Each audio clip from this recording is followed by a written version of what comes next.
Welcome to the Dark Caribbean, you salty sea dogs.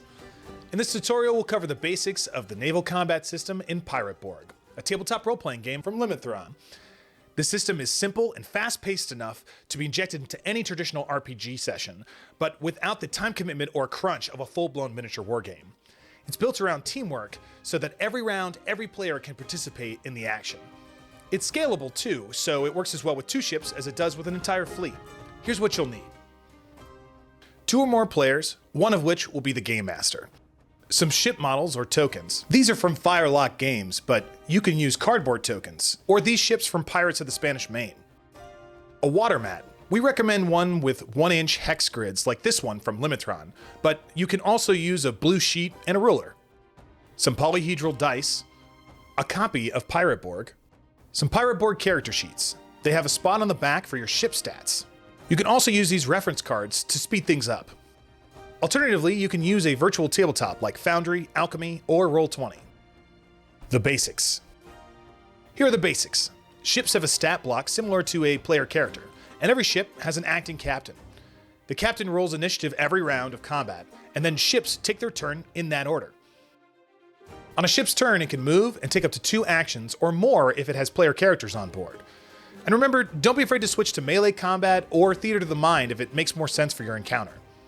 Stats and abilities. Each ship has a stat block.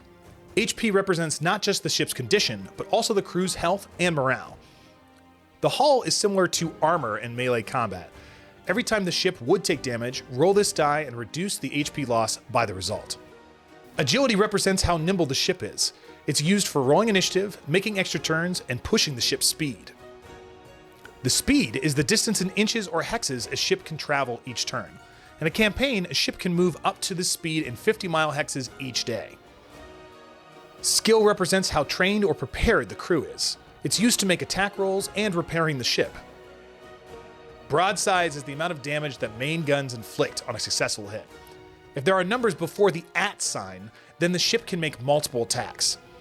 Note that broadsides can only be fired at a 45-degree arc from the sides of the ship. Small arms are attacks made from swivel guns or muskets. Unlike broadsides, small arms can be fired in any direction. Both broadsides and small arms have a range of 12 spaces. Ram is the amount of damage this ship deals when involved in a ram action. The cargo number is an abstract number representing the number of slots a ship can carry. The crew stat is the minimum and maximum crew required before incurring penalties.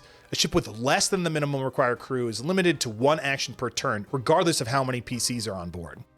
This number doesn't typically change during combat unless the GM deems it appropriate to do so. Movement and wind. 1 space equals about 50 feet in real life. We suggest using a 1-inch hex grid to make things simple and fast, both on a real table and in a VTT. But if you prefer a more precise movement or don't have a hex grid, you can play without the grid. Just use a simple measuring tool to measure distances and angles. On its turn, a ship can move up to its speed in spaces, and it can rotate twice at any point along its movement. That's 1 hex face or up to 60 degrees. But a ship can only rotate once per space. Ships must move at least 1 space each turn unless they're in close combat, anchored, or sailing against the wind, also known as in irons. In this example, this frigate can rotate once, move 3 times, rotate again, and then move 1 more space for a total of 4. If you want a little extra crunch and a lot more theme, you can use the optional wind rules. At the start of each ship's turn, you can check its point of sail. If the wind is traveling from these 3 directions, the ship is with the wind and travels at full speed. A ship that is close to the wind travels at half speed, rounded down to a minimum of 1. Note that some ships like a sloop can avoid this penalty. A ship in irons has speed of 0. It cannot move and can only rotate once. It can still take crew actions and take full sail and come about. More on that in a second. Generally, the GM determines the wind direction, but beware of changing winds, foul weather, and sea sorcery. The turn sequence. During naval combat, each captain will roll initiative every round. You roll a d6 and add the agility modifier of the ship. Then, you follow these steps in order when it's your turn. The captain uses their action to move the ship's speed in hexes. Turn along the path if they desire. During any part of that move, non-captain player characters can take one crew action each. They might fire the broadsides mid-turn or go full sail to add extra speed to the ship's move. If the ship hasn't taken at least 2 crew actions, it can do so now, decided on by the captain. This is to say that a ship with 2 or fewer PCs on board or NPC-controlled ships can always take 2 crew actions, provided it has the minimum number of crew aboard, of course.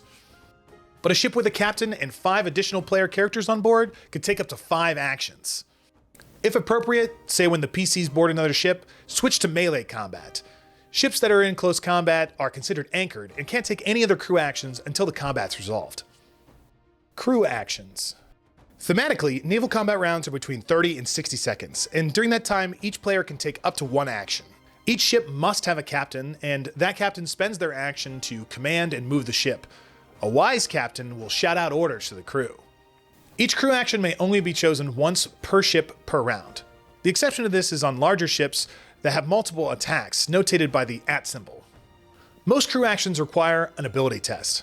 Additionally, when PCs make a crew action, they add their own modifier to the ability test, but NPCs do not.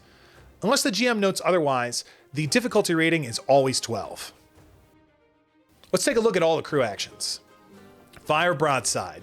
The most common crew action is to fire the primary broadside cannons. Broadsides can only hit targets inside their ship's arc of fire. Roll a d20, add or subtract the crew skill and your PC's presence, aiming for difficulty rating of 12. If you hit, roll damage and reduce that damage by the target's hull. To speed up combat, try rolling your d20 and your damage dice at the same time. Fire small arms. In addition to cannons, ships are often armed with rifles, muskets, and mounted swivel guns. This crew action works just like firing broadsides, except you can fire in any direction. Remember that range for both broadsides and small arms is 12 spaces. Criticals and fumbles. Just like in melee combat, when you roll a natural 20, your damage roll is doubled. And after armor is applied, the target's armor is reduced by 1 tier. For example, from D6 down to D4. Ships with damage armor will require the services of a shipwright, as armor cannot be repaired at sea. If you roll a natural 1 on an attack roll, you've misfired. That weapon is damaged and cannot be used again until a successful repair action is completed. If a ship has multiple attacks, such as with this frigate with 2 broadsides, then 1 crew action can be used to make all of those attacks. However, a PC can only add their character's presence modifier to the first roll. Alternatively, another player can also take this same action, and they can add their presence modifier to the attack roll. For example, Blackwood could fire both broadsides attacks using his crew action, but he only adds his presence modifier of +1 to the first roll.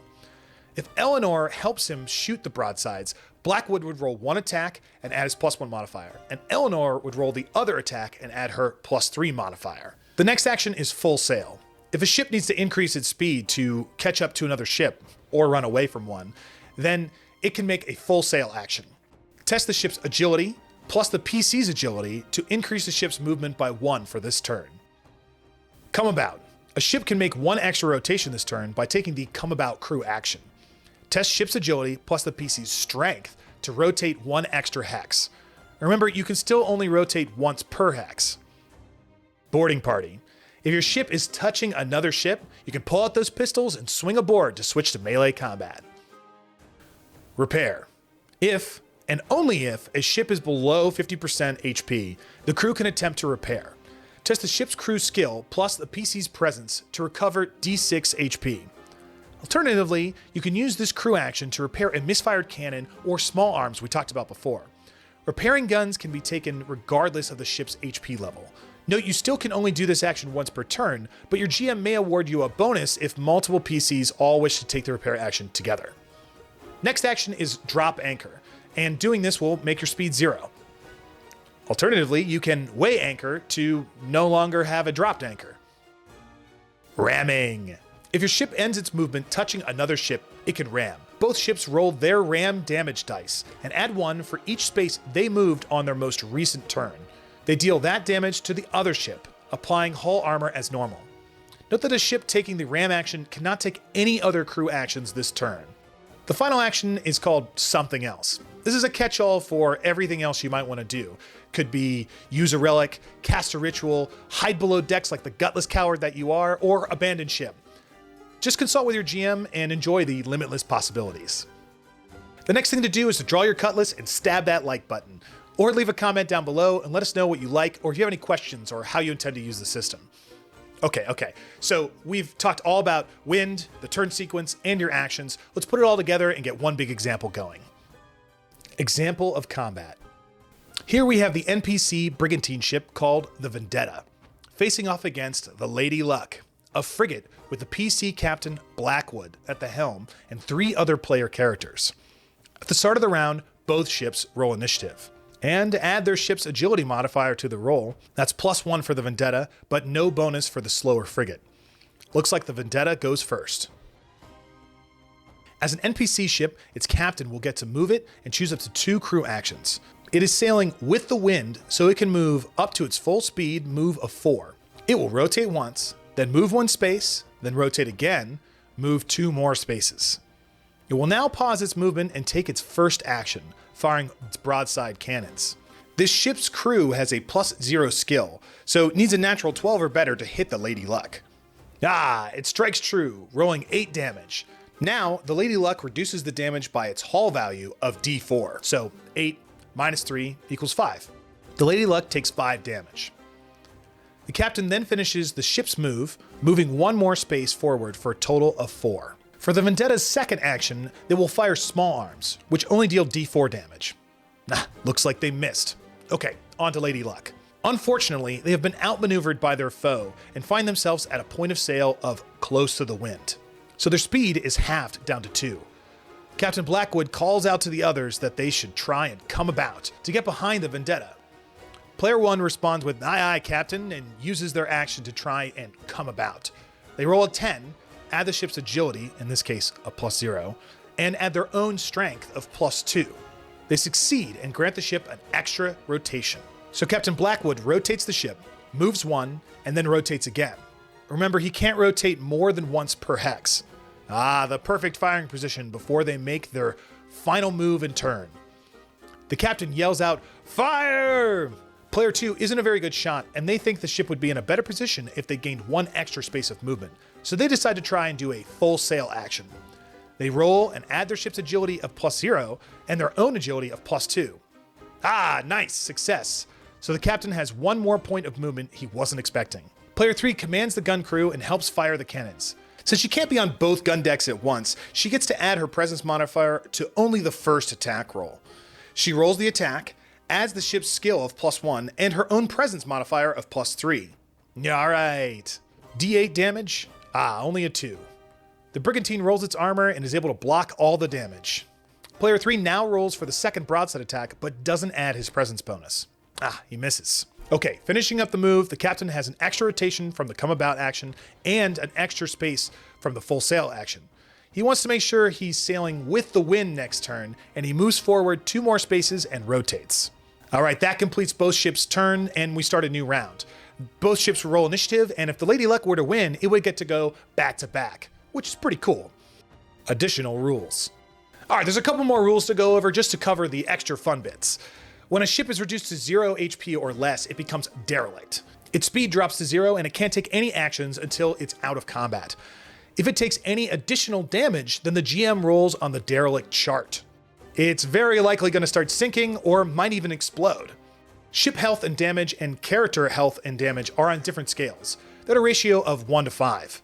So if a player were to shoot at a ship, you would take their damage and divide it by 5. Or if a ship were to shoot at, say, a skeleton, you would take whatever damage they dealt and times it by 5.